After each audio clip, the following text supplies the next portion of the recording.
আসসালামু আলাইকুম রহমতুল্লাহ। ইন্নাল হামদুলিল্লাহি নাহমাদুহু ওয়া নাস্তাঈনুহু। শুরু করছি সূরাতুল বাকারার তরজমা, আয়াত 52-53।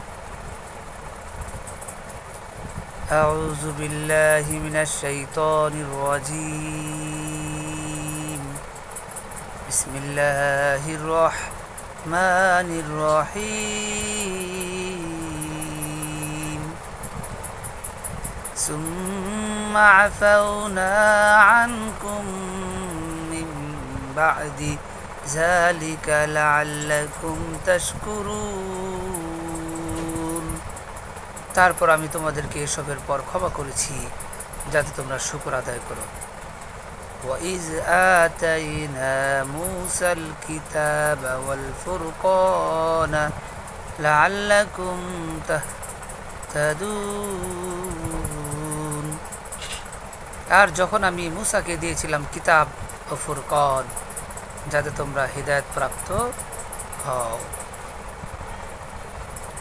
আয়াতের আলোচ্য বিষয় হলো যে কোরআন যেমন পার্থক্য সৃষ্টি করে, এখানে তাওরাতের আলোচনা এসেছে। তাওরাত হচ্ছে আল্লাহ তাআলার পক্ষ থেকে মূসা আলাইহিস সালামের উপর মানুষের কল্যাণের জন্য, মানুষের হেদায়েতের জন্য আল্লাহ তাআলা মূসা আলাইহিস সালামকে দিয়েছেন। এমন এক কিতাব দিয়েছেন যে কিতাব সত্য মিথ্যা পার্থক্যকারী, মানুষকে হেদায়েতের পথে, হেদায়েতের রাস্তা দেখানোর লক্ষ্যে আল্লাহ তাআলা মূসা আলাইহিস সালামকে এই কিতাব দান করেছেন। ফেরাউন এর কবল থেকে মূসা আলাইহিস সালাম বনী ইসরাঈলদেরকে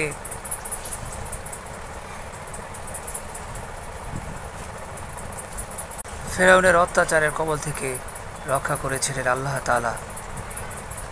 এই ঘটনা লোহিত সাগর অতিক্রম করার পরের ঘটনা।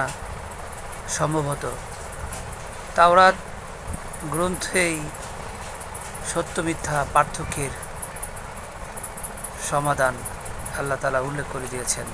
মানুষের হেদায়েতের জন্য প্রত্যেক আসমানি কিতাব সত্য মিথ্যার মাঝে পৃথককারী, অথবা ফুরকান একটি মুজিজা। কোরআন মতে জীবন পরিচালিত করার তৌফিক দান করুক। আমিন সুম্মা আমিন। আসসালামু আলাইকুম ওয়া রাহমাতুল্লাহ।